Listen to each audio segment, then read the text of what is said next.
Hello students, नमस्कार। जैसा कि हम रोज़ की तरह आज इंग्लिश के सेशन में आपके लिए इंग्लिश के मोस्ट इम्पोर्टेंट एंड वोकैब से रिलेटेड और जो अभी हाल ही में आपका स्टेनो का एग्ज़ाम हुआ है उसमें ऐसे कुछ ईडियम्स एंड फ्रेज आए हैं जो हमारी वीडियो से मतलब सेम टू सेम पाए गए हैं। ठीक है, तो सबसे पहले हम उन्हीं ईडियम्स और फ्रेज का मतलब इस वीडियो में विस्तार से बताएंगे।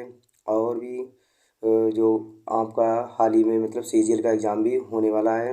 अब तो लगभग सीजीएल का तो एग्ज़ाम कई दिन एसएससी सीजीएल का एग्ज़ाम तो चलने वाला है, तो उसको देखते हुए मैंने इस वोकैब में ईडियम्स एंड फ्रेज के ऐसे important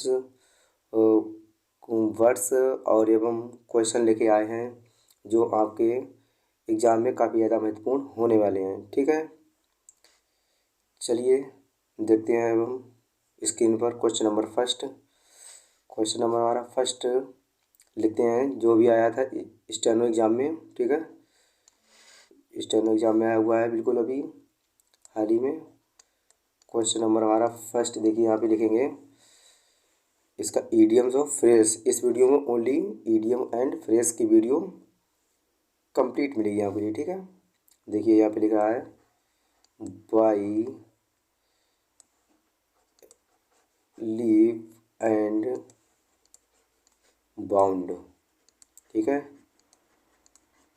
okay, by leave and bounds. ठीक है, क्या कह सकते हैं इसका आप मतलब इंग्लिश का मेन उद्देश्य ये होता है कि मतलब हमारे लिए इंग्लिश का कंटेंट कितना हमें समझ में आ रहा है। लगभग सारे बच्चे ही इंग्लिश को पढ़ना या रीड करना जानते हैं, लेकिन समझना तो मेरे ख्याल से 50% ही लोग जानते होंगे। ठीक है, तो पढ़ तो लिया है कि बाय लीप एंड बाउंड्स क्या होता है। ठीक है, लेकिन इसका मतलब मेन मकसद क्या है, हमारा हिंदी मीनिंग भी हमें पता होना चाहिए। ठीक है, जिससे हम दोबारा कभी भूल ना सकें इसको। ठीक है, इसका मतलब होता है बाय लीप एंड बाउंड्स यानी कि बहुत तेज़ी से। ठीक है, बहुत तेज़ी से। और अगर हमें इसका हिंदी मीनिंग पता हुआ तो हम एग्ज़ाम में आराम से इसका इंग्लिश जो मतलब इंग्लिश एक मीनिंग और भी होता है। ठीक है, तो वो उसमें 4 ऑप्शन आएंगे आपके लिए, इंग्लिश में दिए होंगे, तो आप उसमें से एकदम क्लियरली छांट सकते हैं। ठीक है, जैसे हम बताएं इसका मतलब क्या हो सकता है। इसका मतलब क्या हो जाएगा, बाई लीव एंड बाउंड्स यानी बहुत तेज़ी से। इसका मतलब लिख के आएगा एग्जाम में रैपिडली यानी कि बहुत तेज़ी से। ठीक है, ये वर्ड है एडजेक्टिव। ओके, तो इसी प्रकार के मतलब और भी वर्ड हैं जो आपके इस एग्ज़ाम में और हमारी वीडियो से एकदम सेम टू सेम मिले हुए हैं। ठीक है, आप हमारी और भी वीडियो आप जाकर देख सकते हैं रवि जी के स्टडी नाम के चैनल पर। ठीक है, तो उसमें antonyms, synonyms and root words सारी वीडियो जो वोकैब पे बेस होती हैं। ठीक है, सारी वीडियो आपके लिए उपलब्ध हो जाएंगी। ठीक है, चलिए देखते हैं दूसरे वर्ड को हम दूसरा वर्ड क्या है जो एकदम इसी में आया हुआ है। इसका मतलब है, चलो इसको चेंज करते हैं थोड़ा कलर भी। इसका मतलब है देखिए at the ELEVENTH 11th hour HOUR। ठीक है, समझ सकते होंगे इसका भी मतलब क्या होगा। एट द 11th हावर यानी कि कितने घंटे होते हैं, 12। ठीक है, तो दिन में लगभग 12 घंटे होते हैं, रात में भी 12 घंटे होते हैं। तो इसका मतलब क्या है, एट द 11th हावर यानी कि बिल्कुल कगार पे होना यानी कि अंतिम लास्ट क्षण में। ठीक है, क्या हो सकता है जैसे कि 12 भाई 12 हैं यहाँ से, तो अगर यहाँ पे 11 होगा तो क्या मतलब ये अंतिम ही तो है इसका 12 का। तो उसी प्रकार हम सेंस लगा सकते हैं। ठीक है, क्या होगा, अंतिम क्षण में। ओके, इसी प्रकार देखिए चलते हैं, हम इसको थोड़ा स्क्रॉल करके साइड कर देते हैं। ठीक है, देखिए इसी प्रकार का है question number third. Question number हमारा थर्ड आपको स्क्रीन पर दिखाई दे रहा है, देखिए, जो अभी जस्ट हाल ही में पूछा गया है। ठीक है, ओनली हम केवल इस वीडियो में एंटोनिम्स नहीं, इडियम्स एंड फ्रेज की ही चर्चा करेंगे, जिससे कि हालांकि पूछे तो अपनी ही इसी चैनल की वीडियो से मतलब पूछे गए हैं, एंटोनिम्स सिनोनिम्स भी पूछे गए हैं, लेकिन इस वीडियो के माध्यम से हम केवल इडियम्स एंड फ्रेज की ही चर्चा करेंगे। ठीक है, देखिए लिखा है BLOW blow, hot and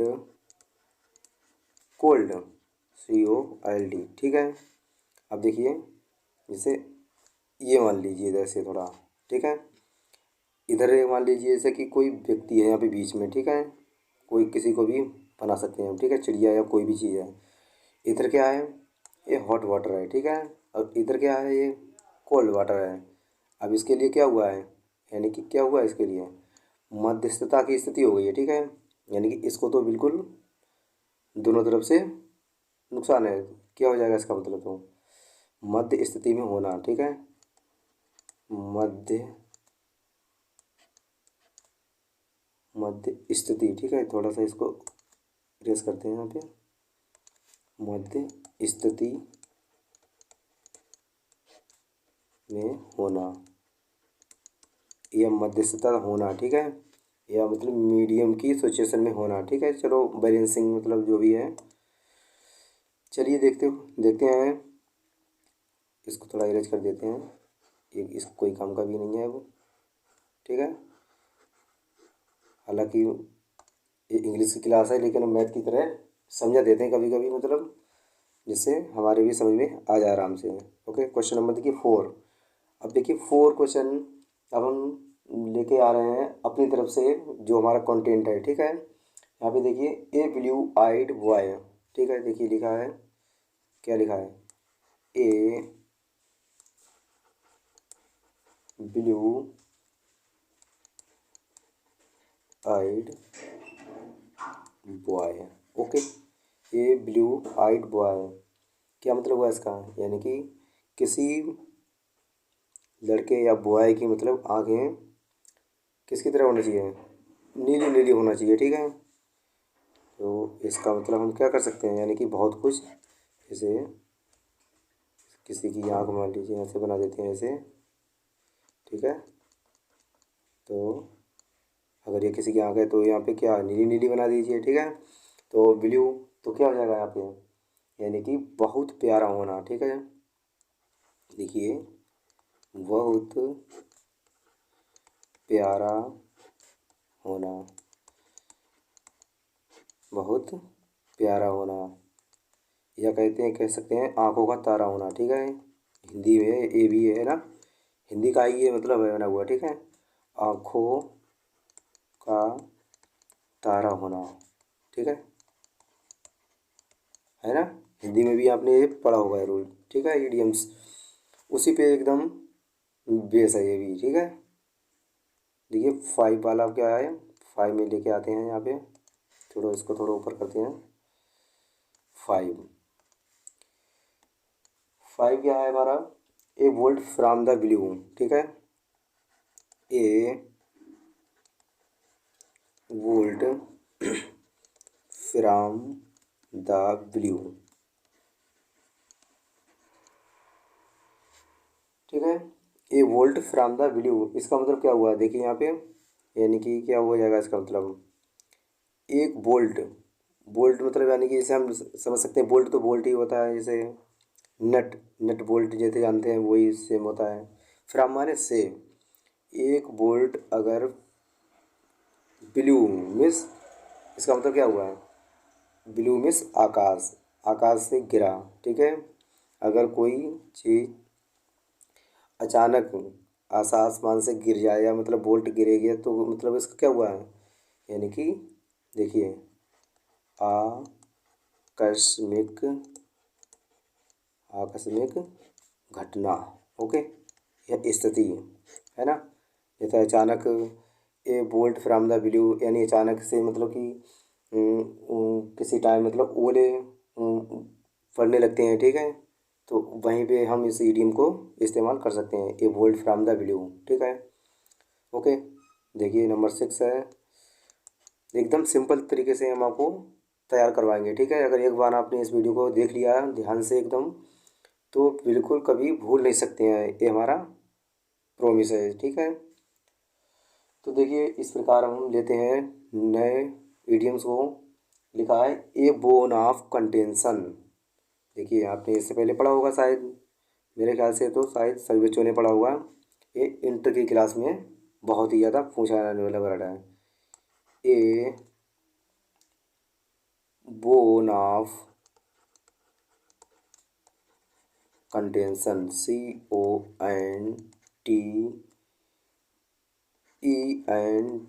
CONTENTION, contention. Contention देखिए एक बोन, ठीक है। अगर कोई एक हड्डी है, बोन मीन्स क्या होता है, हड्डी होता है ना। ऑफ माने का, या की, कंटेंशन तो झगड़े की जड़, ठीक है।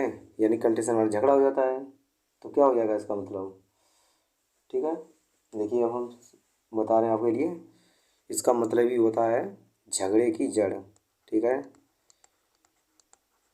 झगड़े की जड़, ठीक है। हमें प्रत्येक इडियम्स एंड फ्रेज का मतलब हिंदी मीनिंग आना बहुत ही अनिवार्य है, ठीक है।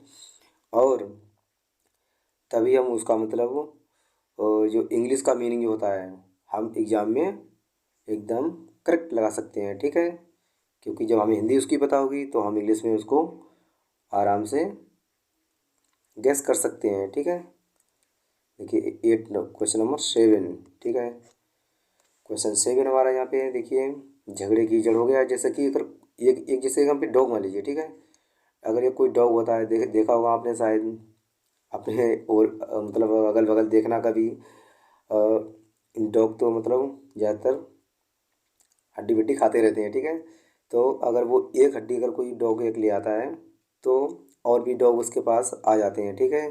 तो क्या हो गया, ये बोन ऑफ कंटेंशन है, यानी कि एक हड्डी सारे कुत्तों में झगड़ा करा दिया, ठीक है। तो झगड़े की जड़, ठीक है, इसी प्रकार होता है। अब देखिए हम क्वेश्चन नंबर 7 या वर्ड नंबर 7 क्या है, ए bull in A China shop. वाह क्या बात है भाई, एकदम स्पेशल वर्ड है ये भी। ए bull in A China shop, बहुत अच्छा वर्ड ये भी एकदम, कितना अच्छा है। देखिए ए बुल, ठीक है। ए बुल मीन्स क्या होता है, सांड इन ए चाइना शॉप, यानी कि जो चाइना की दुकान है उसकी दुकान में, यानी कि चाइना में तो देखते हैं मतलब कि बहुत ही ज़्यादा स्पेशल स्पेशल चीज़ें होती हैं, ठीक है। तो वहाँ चाइना की शॉप मतलब यानी कि एकदम शीश महल की तरह बनी होती हैं, एकदम मस्त एकदम, ठीक है। शीशे से कांच की बनी हुई होती हैं, या मतलब अपने यहाँ भी होती हैं, वहाँ भी होती हैं। तो हम इसको एकदम इस प्रकार रिलेट कर सकते हैं, यानी कि चाइना में बनी हुई जो दुकानें हैं वो शीश महल की तरह बनी हुई हैं, ठीक है। देखिए जब वहाँ अगर बैठा दें हम मतलब ले जाके क्या बुल, तो क्या हो जाएगा, एकदम बेकार की बात हो जाएगी, ठीक है। देखिए क्या हो जाएगा, शीश महल में बंदर, इसका मतलब है शीश महल में बंदर। भाई अगर शीश महल में अगर बंदर ले जाके बैठा दोगे तो उसे क्या पता है ये क्या है, इसका मतलब क्या है, ठीक है। ठीक है, या इसको कह सकते हैं अनाड़ी, ठीक है। जैसे अगर किसी व्यक्ति के लिए जो अनजान व्यक्ति है जिसने कभी बाइक नहीं चलाई हो, अगर हम उसको बाइक दे दें तो मतलब वो क्या चला सकता है क्या, नहीं चला सकता है। तो इसका मतलब है ये, इसका मतलब वही हुआ है, ठीक है, यानी कि अनाड़ी व्यक्ति, ठीक है। देखिए ठीक है, अब हम लेते हैं वर्ड नंबर, चेंज करते हैं थोड़ा यहाँ से, ठीक है। वर्ड नंबर 8, कलर भी चेंज करेंगे, वर्ड भी चेंज करेंगे, ठीक है। एट, एट देखिए वर्ड है यहाँ पे, एट वर्ड हम लेके आएंगे। अब इसके मतलब है ए चाइल्ड्स प्ले, ठीक है। देखिए A D S, a child's play,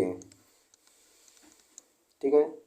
A child's play, ये सभी जितने इडियम्स और फ्रेज हैं काफ़ी ज़्यादा एसएससी के एग्ज़ाम्स में हैं। और एसएससी सीजीएल के मतलब जितने भी एग्ज़ाम होते हैं टीयर 1, टीयर 2 और एसएससी के बहुत सारे एग्ज़ाम होते हैं, उसमें सारे में कई कई बार पूछे हुए हैं, ठीक है। उसी उसी को ध्यान में देखते हुए हम यहाँ पे बताएंगे आपके लिए ए चाइल्ड्स प्ले, ठीक है। इसका मतलब क्या हुआ है, जो बच्चों का खेल होता है, तो बच्चों का खेल क्या होता है, बच्चों का खेल यानी कि लोग कहते नहीं कि ये बच्चों का खेल नहीं है, ठीक है। उसको देखते हुए देखिए हम बताएंगे आपके लिए क्या है होता है। इसका मतलब है बच्चों का खेल, यानी कि बच्चों का खेल, ठीक है। जैसे लोग कहते नहीं है अपने, जो अपने से मतलब कि सीनियर होते हैं तो कहते नहीं सीजीएल का एग्ज़ाम देना क्या बच्चों का खेल है, समझ लिया आपने क्या। तो ठीक उसी प्रकार है ए चाइल्ड्स प्ले, ठीक है। या मतलब बाइक चलाना क्या बच्चों का खेल है, आजकल तो मतलब अब सभी लोग चलाते हैं, तो उसी पे रिलेट करता है एकदम बिल्कुल, ठीक है। हम इस प्रकार लगाएंगे तो एकदम याद भी रहेगा या और भूल भी नहीं सकते हैं कभी, ठीक है। सिंपल तौर तरीके से अगर हम इसको आपको बताएं तो क्या हो सकता है, ये चाइल्ड्स प्ले, इसको अगर इंग्लिश में दिखाया जाए तो इसको थोड़ा इरेज करते हैं, देखिए इंग्लिश में समझ में आ जाएगा। समथिंग समथिंग, अगर मतलब जैसे कि यहाँ पे एग्जाम में आएगा 4 ऑप्शन में, तो ठीक है क्या लिखा होगा, something that is very easy, ठीक है। ये इस प्रकार का आएगा, ठीक है। तो इस प्रकार हम तो समझ सकते हैं ये कि मतलब इसका क्या होता है, ठीक है। लिखा है बच्चों का खेल, तो something that is very easy, यानी कि जो बहुत ही ज़्यादा सरल हो, सिंपल हो, ठीक है। चलिए थोड़ा इसको हम चेंज करेंगे। अब देखते हैं वर्ड नंबर 9, ठीक है। थोड़ा इसको वर्ड नंबर 9 देखिए, वर्ड नंबर 9 हमारा क्या है, वर्ड नंबर 9 कहता है एक कोल्ड फेस, ये कितनी अच्छी बात है, ए कोल्ड फेस। भाई एक कोल्ड फेस यानी कि एक मछली जो कोल्ड में ठंड में, इसको हम रिलेट करते हैं एकदम ऐसे इस प्रकार, यानी कि कोई फिश है या मछली है वो ठंड में पड़ी हुई है, तो इसका मतलब क्या हो सकता है, इसको हम लगा सकते हैं इस प्रकार कि आप उसकी देखभाल नहीं करते हैं, यानी कि उसकी भावनाओं को या फीलिंग्स को आप अच्छे तरीके से नहीं समझ रहे हैं, ठीक है। देखिए इसका हिंदी मीनिंग यही होता है, ठीक है, जो हम आपके लिए इस प्रकार बता रहे हैं, ठीक है। यानी कि देखिए लिखा है, हिंदी में लिखते हैं, ठीक है। भावनाओं भावनाओं को साझा नहीं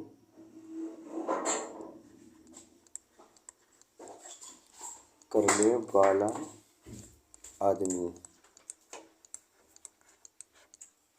ओके। इसी प्रकार लिखा हुआ है, यानी कि भावनाओं को साझा नहीं करने वाला आदमी, ठीक है। ये कोल्ड फेस यानी कि जो बेचारी सूखी हुई मछली तो ठंड में पड़ी होगी तो क्या होगी, वो मर जाएगी, यानी कि सूख जाएगी, ठंडी पड़ जाएगी। तो उसी को यानी कि जब जब तुम उसकी भावना को नहीं समझोगे तो मतलब वो तो ऐसी हो ही जाएगी। चलिए इस प्रकार देखते हैं क्वेश्चन नंबर 10, क्वेश्चन नंबर हमारा 10 है, इसी प्रकार देखते हैं question number 10। A dark horse, ए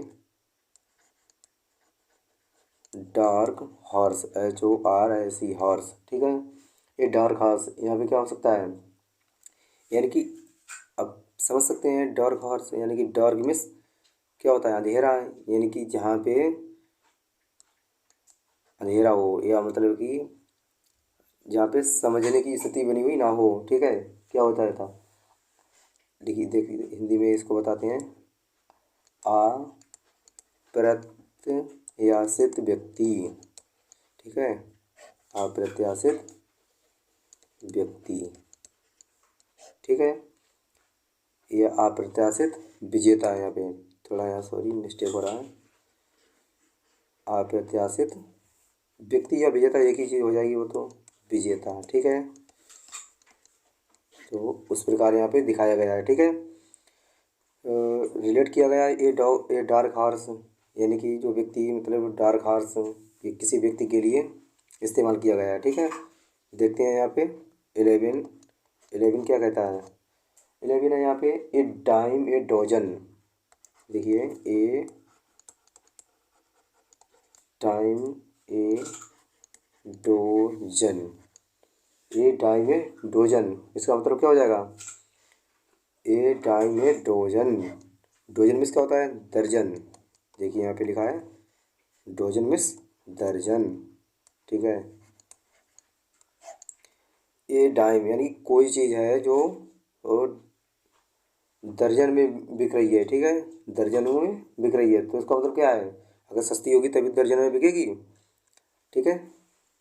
इसी को रिलेट यहाँ से करते हैं कौड़ी के भाव, ठीक है, लिखते हैं कौड़ी के भाव, ओके, जो कौड़ी के भाव बिकेगी ना तभी तो दर्जन में बिकेगी भाई, सस्ते में, यानी कि इसका और ये एक मतलब निकाल सकते हैं, सस्ते सस्ते में बिकना, बिकना या मतलब बेचना, ठीक है,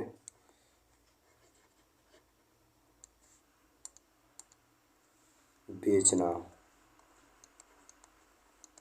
या बेचना, ओके, देखिए, ठीक है। इसी प्रकार इसको स्क्रॉल करके ऊपर ले चलते हैं, 11 के बाद में देखते हैं 12, ठीक है, 12 क्वेश्चन नंबर 12 बहुत ही इंपॉर्टेंट है, एक बार अगर आप इस वीडियो को आप ध्यान से सुनेंगे तो एकदम बिल्कुल रट जाएंगे, आपके लिए कभी भूल नहीं सकते, ये हमारा बिल्कुल दावा है। ए ड्रॉप इन द ओशियन, देखिए वर्ड हम चेंज करते हैं यहाँ से थोड़ा, ए drop DROP drop,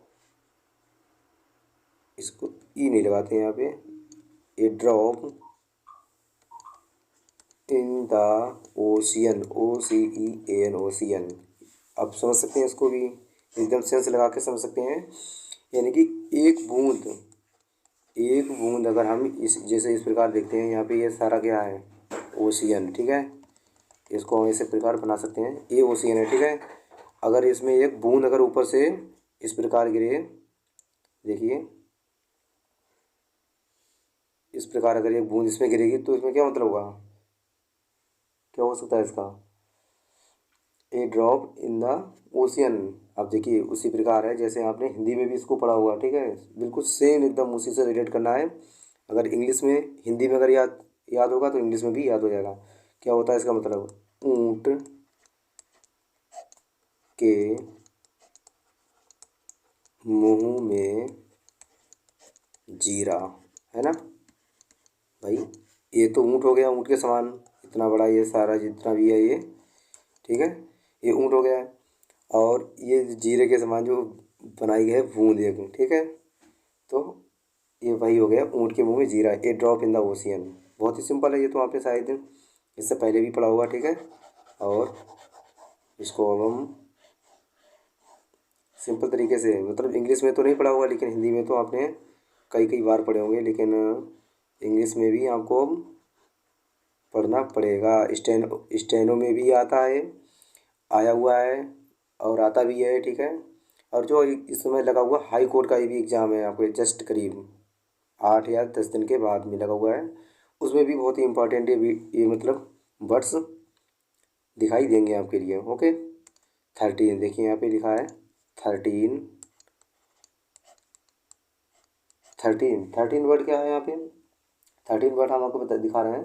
a fish out of water, क्या बात है, देखिए इसको भी, ए फिश आउट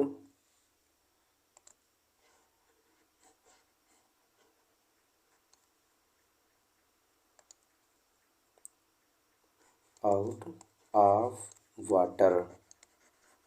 ठीक है भाई, अगर कोई जैसे मछली है, किसी मछली को ही लिए, देखिए यहाँ पे क्या है, ए फिश आउट, एक मछली को बाहर निकाल दो आप वाटर, पानी से। ठीक है, सुना होगा आपने कहानी की मछली जल की रानी है। ठीक है, तो अगर वो जल की रानी है, अगर आप उसको बाहर निकाल दोगे तो क्या हो जाएगी, वो रानी नहीं रहेगी, फिर वो फिर तो एकदम नष्ट होने के कगार पे आ जाएगी, यानी कि मरने के, क्या हो जाएगी उसका मतलब, दयनीय स्थिति।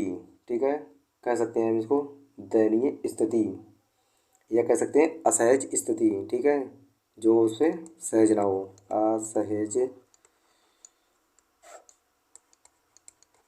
स्थिति, या कह सकते हैं दयनीय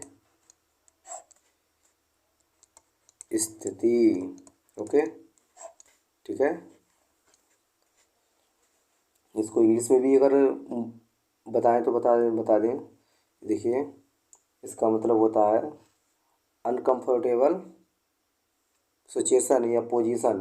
ठीक है, तो इसका मतलब इसी प्रकार मतलब आपके लिए ऑप्शन जो एग्ज़ाम होगा आएगा। ठीक है, देखिए इसको थोड़ा स्क्रॉल करेंगे और ऊपर 13 के बाद आएगा यहाँ पे 14। देखिए यहाँ पे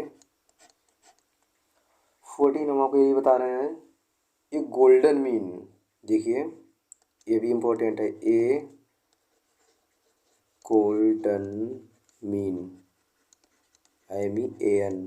गोल्डन मीन्स सुनहरा, मीन मीन्स क्या होता है, मीन मीन्स माध्यम, ना कि ये मतलब ये मैन वाला है। ठीक है, मीन मीन्स माध्यम, मोड, यानी कि अगर कोई सुनहरा माध्यम या अवसर है तो क्या कह सकते हैं इसका मतलब, इसका मतलब हो सकता है बीच का रास्ता। ठीक है, देखिए बीच का रास्ता। ओके, बीच का रास्ता, देखिए लास्ट है ये, अब दिखा। ठीक है, वर्ड नंबर है 15 क्या हुआ, एक ग्रीन हॉर्न। देखिए ये भी इम्पोर्टेंट है, इसको चेंज करते हैं थोड़ा सा, इसको इसी से बनाते हैं। ठीक है, एक ग्रीन हॉर्न, ए